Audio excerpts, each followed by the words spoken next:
네, 우리 스가랴서를 계속 하다가 성탄 시즌을 앞에 두고 성탄을 준비하는 마음이라는 주제로 성탄절까지 함께 말씀을 듣고자 합니다.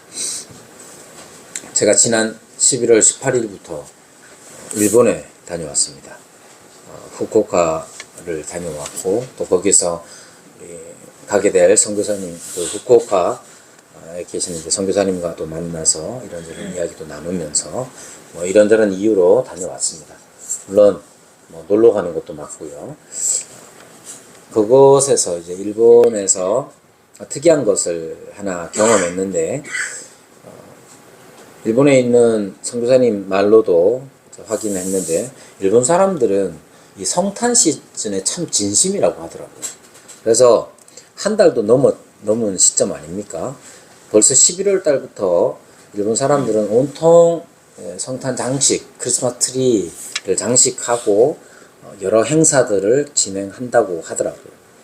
저희도 이제 어느 큰 이제 후쿠오카에서 제일 번화한 곳에 있는 어떤 쇼핑몰 앞에 광장에 있었던 행사에 참석하게 됐는데, 그래서 하여튼 우리도 그런 행사들을 하면 이제 여러 상점들이 들어오고 그렇게 하지 않습니까? 그래서 우리도 이제 가가지고 뱅쇼 한 잔 이렇게 주문해가지고 그 광장 같은데 쭉 앉아가지고 일본인 성악가가 부르는 크리스마스 시즌송을 들었습니다. 함께 간 대부분의 목사님들은 의아해했죠. 왜냐하면 일본의 기독교인 비율 자체가 극소수인데 이곳의 사람들은 어떻게 이렇게 성탄절을 이렇게 즐긴단 말인가 하는 공통의 의문을 가지고 있었습니다. 물론 그들이 즐기는 건 예수 그리스도의 성탄이 아니죠. 그것은 그저 그냥 크리스마스라고 이름하는 어떤 날을 기다리며 즐기고 있는 것이고, 어쩌면 그들은 즐기기 위해서 크리스마스라는 날을 이용할지도 모릅니다. 우리 성탄절이 며칠 남았습니까? 오늘 시점에서 17일 정도 남았죠. 그러면 성탄절을 17일 정도 남은 이 한국의 현 시점은 어떠냐 했을 때 그런 것조차 없습니다. 제가 어렸을 적만 해도 그렇지 않았죠. 제가 어렸을 적 그러니까 벌써 한 40년 전쯤 얘기가 되는 건데, 그렇게 생각하니 너무 오래된 것 같아서 씁쓸하기도 합니다만, 제가 이제 창건이만 할 때 아니면 수화나 정화만 할 때만 하더라도 어디를 가든지, 그때 제가 대구에 살았는데 대구에 어디를 가든지 특히 시내를 가면 캐롤이 울려 퍼지고 꼭 믿는 사람이 아니더라도 크리스마스 시즌을 다들 즐겼습니다. 교회는 어땠냐 하면, 교회는 성탄 전야제를 준비하는 아이들과 교사들로 늘 분주했습니다. 그래서 아이들 데리고 와서 율동시키고 선극시키고 이러면서, 그리고 또 합창을 준비하는 이들도 있고,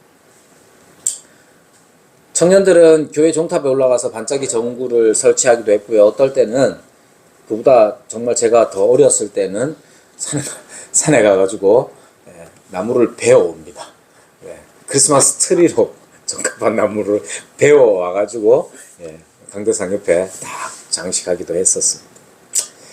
다들 설레하고 성탄절이 오기를 기다렸습니다.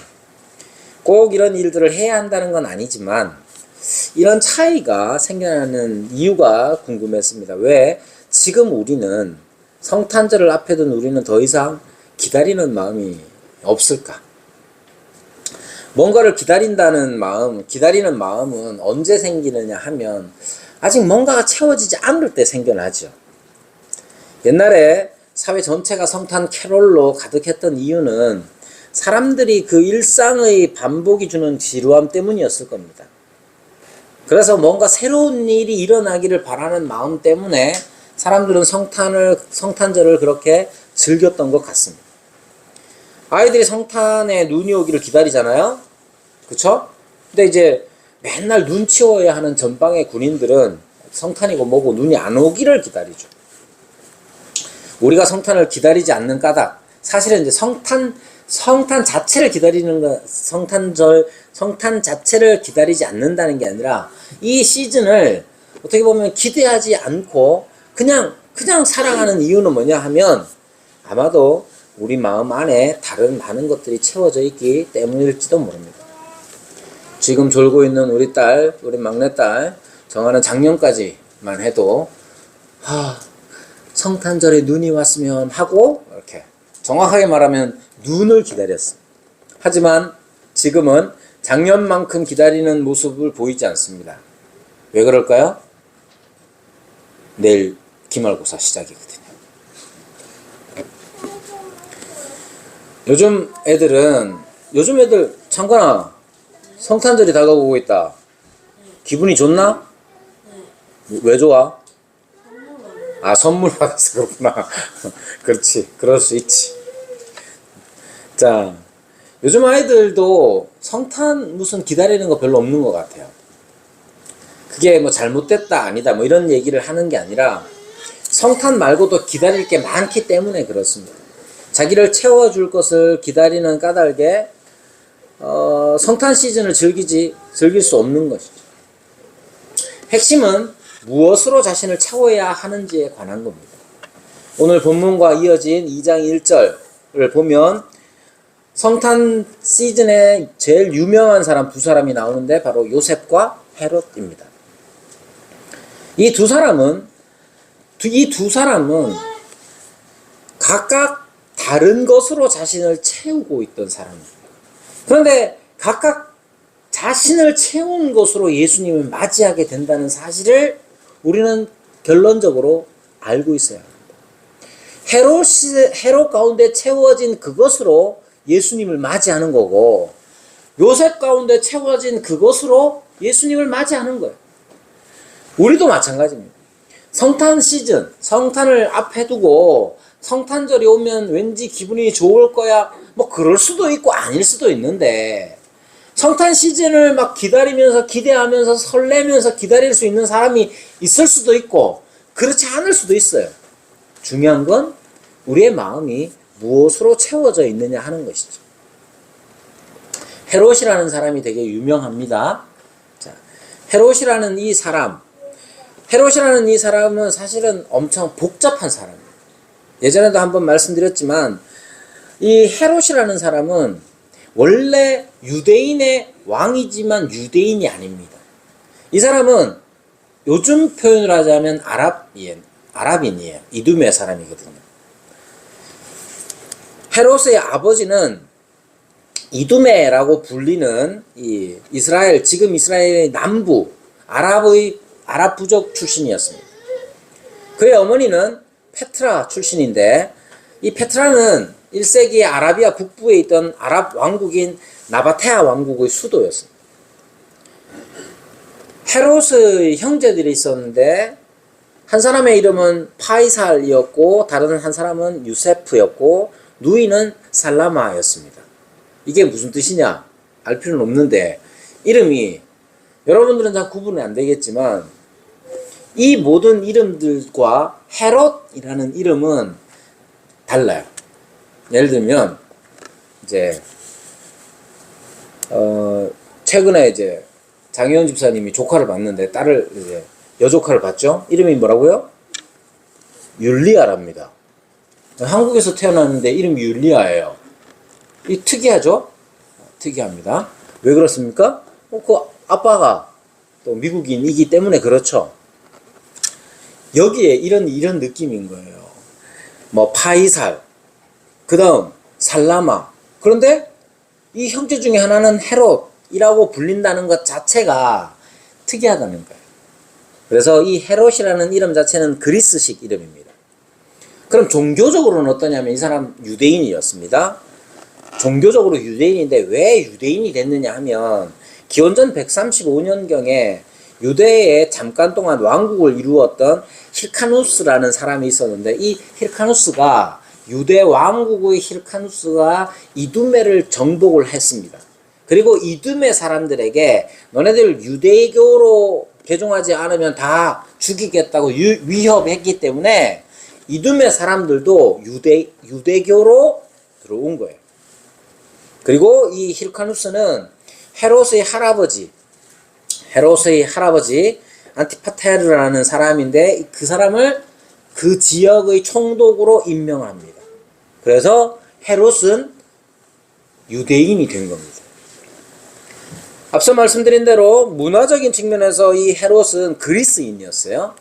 그리스인, 이름도 그리스식이었고 이 그리스 문화는 팔레스타인뿐만 아니라 전 지중해권의 전체적인 문화였던 것이죠. 그래서 그는 그리스어를 사용하기도 했었습니다. 그래서 헤롯의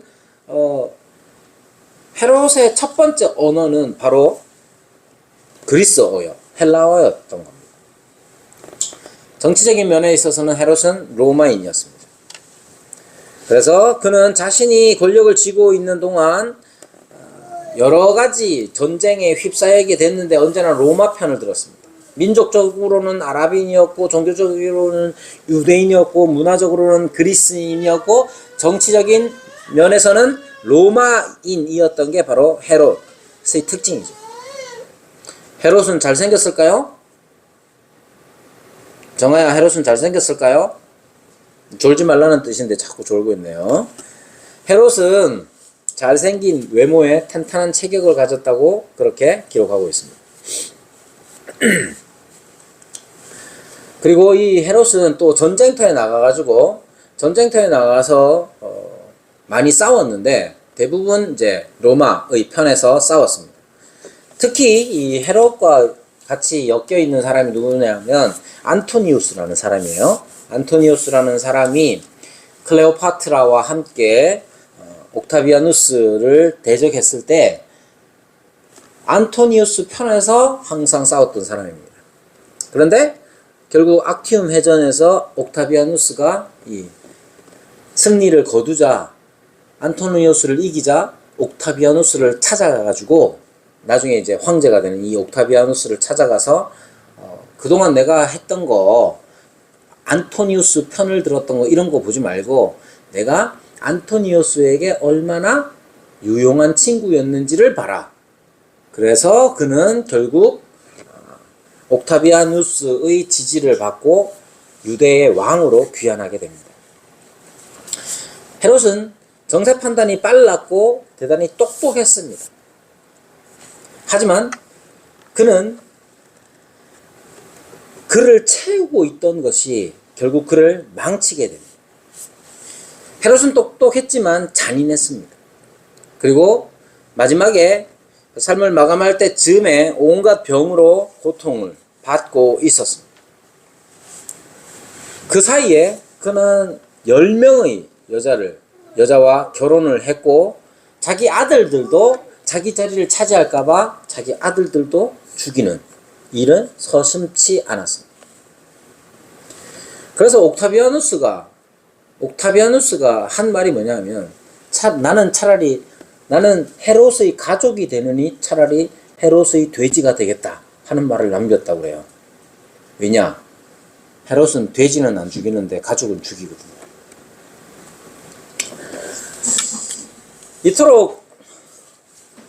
이토록 잔인하고 어떻게 보면 대단히 입지전적인 인물이죠. 유대의 정복을 당했던 이두메 출신으로서 도리어 그는 승승장구하여 유대의 왕의 자리에 올랐던 대단히 입지전적인 사람입니다. 이런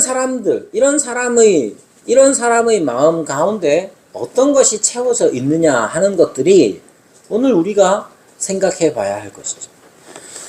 헤롯의 마음을 가득 채운 그것으로서 사실은 예수님을 기다리게 되는 겁니다. 반면에 오늘 본문에 등장하는 요셉은 어떠하냐면 요셉에 대하여 말할 때에 19절에 보면 그의 남편 요셉은 의로운 사람이라고 말합니다.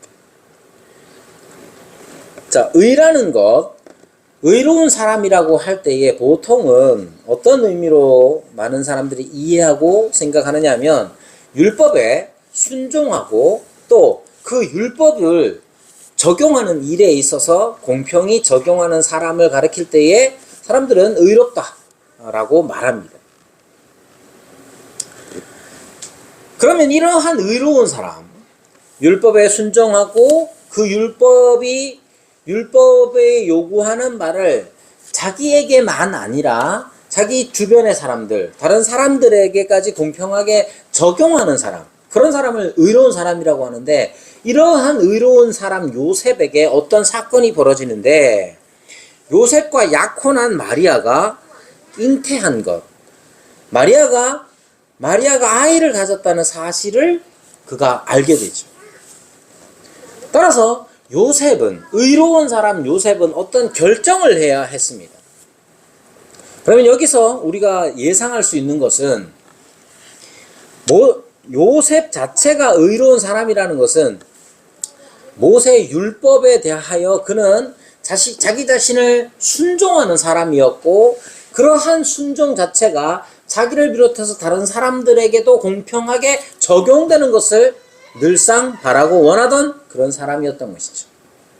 그런데 모세의 율법 신명기에는 만일 약혼한 처녀가 성 안에서 남자를 만나 동침하면 둘 다 돌을 던져 죽여야 한다고 말합니다. 그래서 이 의로운 사람 요셉에게는 자기와 약혼한 마리아가 태중에 아이를 가졌다는 이 사실이 들려졌기 때문에 그는 자신의 의로서 뭔가를 행해야 합니다. 그런데 어떻게 했느냐 하면 모세의 율법을 어기고 마리아와 조용히 파혼하려고 합니다. 19절에 말하는 것처럼 요셉은 의로운 사람이라 그를 드러내지 아니하고 가만히 끊고자 하여. 원래 이것은 의롭지 못한 행동일 수 있습니다. 요셉이 모세의 율법, 하나님의 율법에 대하여 그는 신실한 사람이었고, 자기의 순종하는 면뿐만 아니라 다른 사람들에게 적용하는 면에 있어서도 그는 신실하게 모세의 율법을 준행하는 사람이었습니다.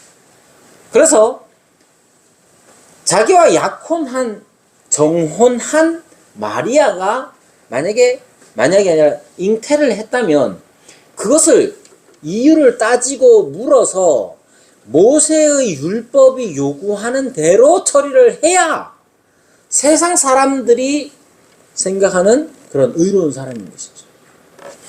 이러한 율법적 요구들은 현대까지 남아 있는데, 대표적으로 이슬람의 율법이 그러하죠. 이슬람 사람들 무턱대고 다 이렇게 나쁜 놈, 테러리스트처럼 취급할 건 아니지만, 종종 그들이 가지고 있는 율법이라는 것이 보복하는 행위들을 요구합니다. 만약에 내 가족이 내 아이, 내 딸이나 아내가 만약에 나쁜 일을 겪었다. 그럼 그것을 보고 가만히 있는 것 자체가 그것은 나에게는 모욕적인 일이고 우리 가족에게는 수치스러운 일이란 말이에요. 그래서 똑같은 일을 그 행한 사람에게 갚아주는 것, 그것이 이 눈에는 눈에 관한 율법적 이해였던 것이죠. 그래서 요셉이 의로운 사람이기 때문에 모세의 율법에서 요구하는 대로 마리아에게 행할 수 있었던 것이죠.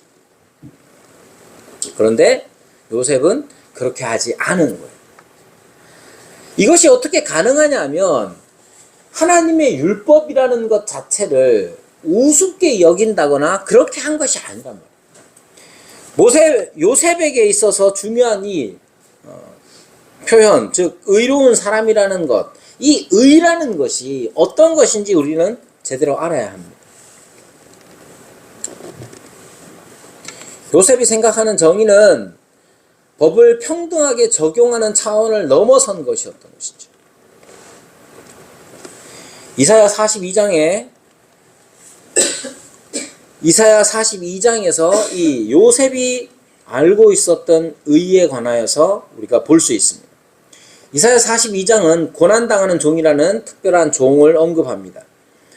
하나님은 장차 이 종을 통해서 역사 속에서 구원을 행하려고 하십니다. 이사야서에는 이 종을 묘사하는 노래가 4개가 나오는데 그 첫 번째가 이사야 42장 1절에서 6절인 것이죠. 그 중에 3절은 이렇게 노래합니다. 상한 갈대를 꺾지 아니하며 꺼져가는 등불을 끄지 아니하며 진실로 정의를 시행할 것이다. 이것이 이 하나님의 종을 이해하는 것입니다. 정의는 보복으로서 지키는 정의도 아니고 법을 평등하게 적용하는 그런 정의도 아니었던 것이죠. 여기에서 정의는 약하고 쓰러지기 직전인 사람에게 긍휼을 베푸는 것, 그것이 바로 하나님의 의요, 하나님께서 이사야 42장을 통해서 보여주시고자 하는 하나님의 종의 정의였던 것이죠. 요셉은 율법이 요구하는 벌을 넘어서 상처를 입고 지쳤을 법한 한 젊은 여자에게 온유함으로 다가갔던 것입니다. 그리고 조용히 끊고자 했다. 어쩌면 요셉은 마리아를 꺼져가는 심지로 보았을지도 모릅니다. 고대 사회에서는 이 갈대를 펜으로 사용했습니다.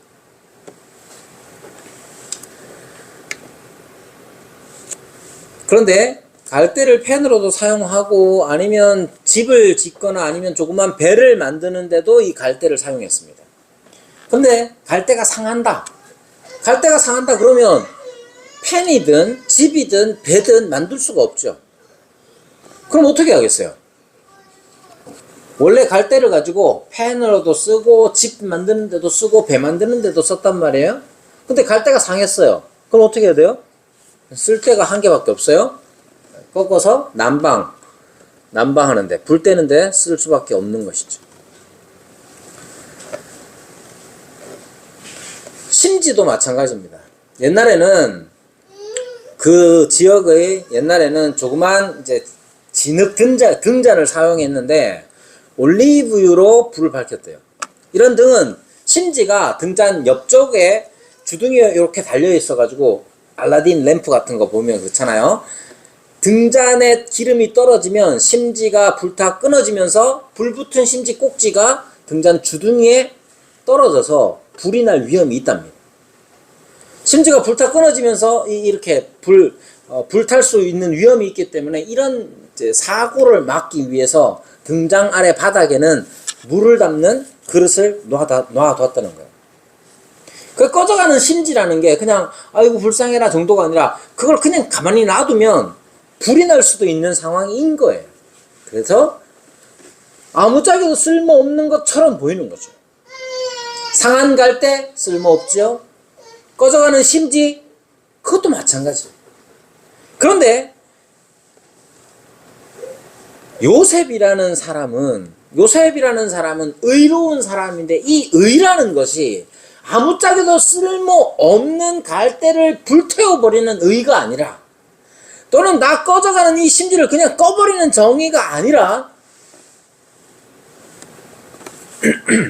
마치 하나님의 이사야가 노래했던 하나님의 종의 마음처럼 그렇게 꺼져가는 심지처럼 마리아를 보았던 것이죠. 요셉은 마리아를 대할 때 선지자 이사야가 말하는 정의에 비추어서 행동을 했던 겁니다. 이사야 선지자처럼 정의를 이해하는 이러한 마음이 요셉의 마음을 채우고 있지 않았다면 어떤 일이 벌어졌을까요? 예수님은 태어나지 못했을 겁니다.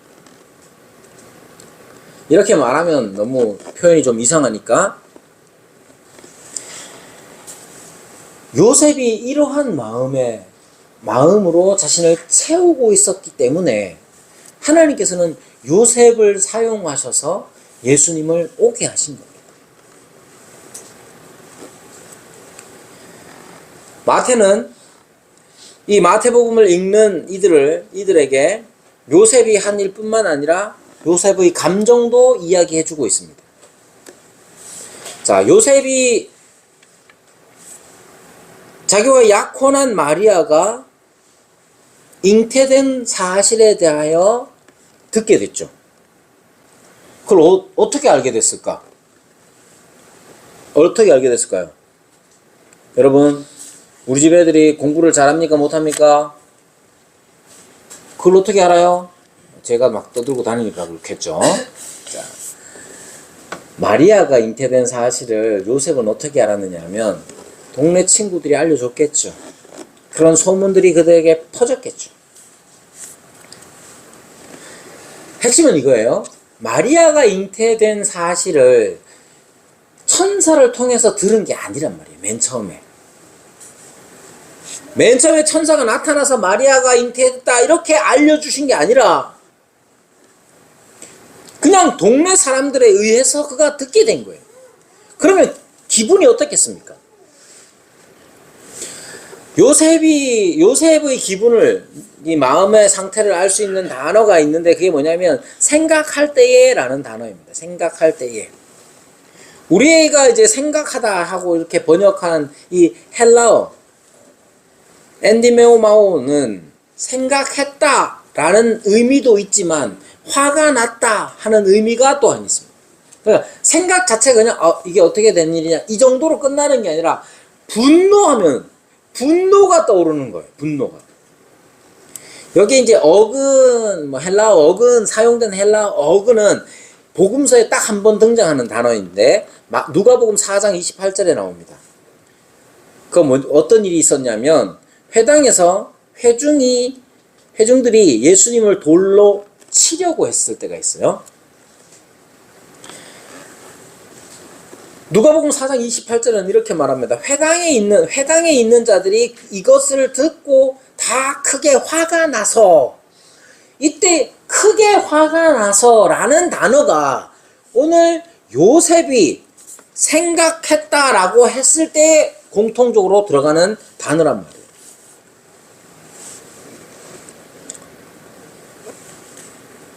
또한 헤롯이 동방 박사들이 아기가 태어난 곳을 이제 알려주지 않은 채로 이제 베들레헴을 떠난 것을 알게 되자, 마태복음 2장 16절에 나오는 말씀인데, 헤롯이 심히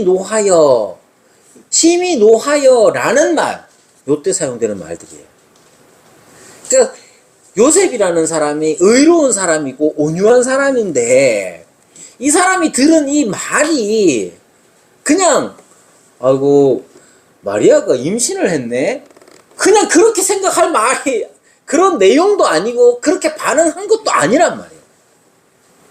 그러니까 요셉은 이 소식을 듣자 소스라치게 놀랄 뿐만 아니라 그가 들은 이 소식이 그의 마음에 분노를 일으킬 만큼 요셉을 당황시켰던 그러한 소식이었단 말이에요. 그런데 요셉은 어떻게 했느냐 하면 마리아를 조용히 가만히 끊고자 했던 거예요. 이게 어떻게 가능합니까? 그의 마음 가운데 하나님의 종에 관한 이사야 42장에 나타나는 예언한 하나님의 종에 관한 이 믿음과 그 마음의 태도를 가지고 살았기 때문에 이러한 반응을 보일 수가 있었던 것이죠.